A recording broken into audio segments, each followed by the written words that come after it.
I'll take you to December 2012. My shift was a graveyard shift, so we started 9:30 at night and worked till 7:30 in the morning. And about 3 in the morning, I was in my patrol car, 4 hours from going off duty, reviewing reports. And all of a sudden, the alert tones come on the radio. And that's basically like a really high-pitched alternating sound that comes on the police radio. It's unusual. It only comes out for the most severe calls or in-progress calls. And so immediately my attention perked up. Immediately I start listening. And the dispatcher, female dispatcher, sounds very frantic. I'd never heard her sound like this before. And she puts out that there is a woman inside the condominium and a man armed with a knife. About halfway there, the dispatcher again gets on the radio and she says now that the boyfriend and girlfriend are barricaded inside their bedroom. And I was confused, so I actually asked for clarification on the radio and I said, is the boyfriend the one with the knife or is there a third subject with a knife? And the dispatcher quickly says, no, there's a third subject armed with a knife. And so now just all these thoughts are racing through my head. I mean, adrenaline is pumping, my heart is racing. I'm trying to get there as fast as I can. I'm the only supervisor on duty. Like, just everything is going through my head. And I pull up on scene. It's very dark.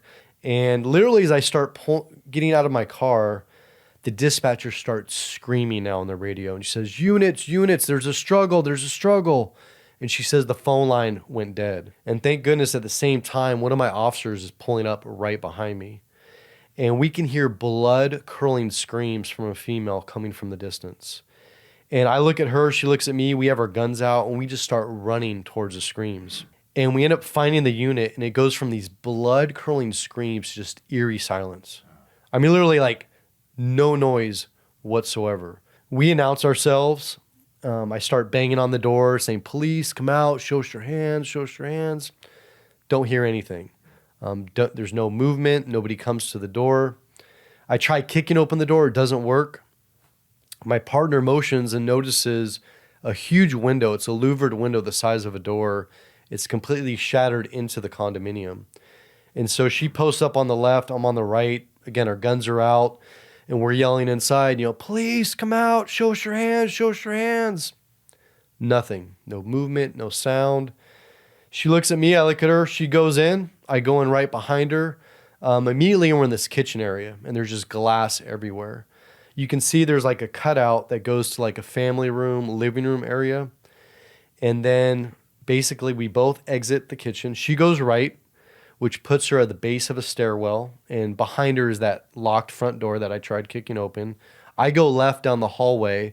I clear that family room, living room area, checking for people, for anything. Come back to the bottom of the stairs. Now literally I'm shoulder to shoulder with my partner. She's to my right. To her right is a solid wall. So basically there's a solid wall, my partner, myself. We're looking up this dark staircase and we can see there's an opening to the top left. We don't know if it's a landing, if it goes to a room, a hallway, but there's some type of opening. We have our guns out. We have mounted flashlights on our guns, very bright lights. And again, we're yelling, police, come out, show us your hands. Moments later, a male subject partially comes out. We can't see the entire right side of his body. You can only see the left side of his body. Sweating profusely. His eyes are like wide open, literally just staring straight through us. The best way to describe it is like something out of a zombie movie. I mean, literally just staring straight through us. Again, we're yelling, guns are out, show us your hands. I don't remember any visible reaction. I don't remember eyes blinking. I don't remember facial expression, no body movement, nothing. At some point, 2 more officers come inside the condominium. And I yell for one of them to get the less lethal or the taser. And so there's another male officer and a female officer. The male officer says, I've got the taser. He positions right behind myself and that first officer. So there's 3 of us at the base of that stairwell. The 4th officer, a female officer, goes perpendicular to the stairwell. She has her gun out. Moments later, my partner yells, he's got a knife. And now we can see his entire body. In his right hand, he's clenching a huge, full-size kitchen knife, literally just staring straight through us. And now we're yelling, drop the knife. Again, no reaction.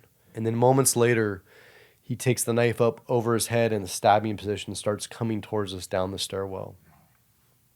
I shoot. Other officers shoot. Eventually, he's down at the bottom of the stairs. I don't know if I've hit him or not. I don't see any blood. I don't see any injuries. 2 officers retreated to the family room, living room area. The male officer that had the taser dropped the taser. He now has his firearm out. And so literally, we are just a few feet from the subject at the bottom of the stairs. He's still clenching this huge knife. And so now we're yelling at him, drop the knife, drop the knife. He starts coming back up with the knife. I mean, literally right there in front of me. And I shot. My partner shot. I mean, it was devastating. It was obvious that he had been killed at that point. I mean, his eye was gone. There was blood everywhere.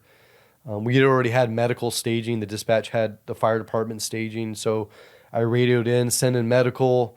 I had one of the officers check his vitals. There were no vitals. I then had 2 officers go upstairs and check on that couple. And thank God we got there when we did, because literally the subject had been stabbing through the bedroom door with this huge knife, and the door was coming off the hinges. And this poor couple was physically barricading their bodies against that door, preventing him from coming in. And I know to this day, had we not gotten there when we did, that couple would have been killed. I have no doubt, absolutely no doubt. But that incident, I call it my tipping point, because I had been exposed to hundreds of incidents before that. Incidents I never talked about, I never processed. They just stacked up and stacked up. But this incident literally took away my feeling of invincibility that I'd had my entire career in both the military and law enforcement. I mean, I literally thought I was untouchable, but the fact is that I took a life. And it doesn't matter that it was justified. It doesn't matter that people were saved. I have to live with that fact. And I don't think most people understand the weight of something like that.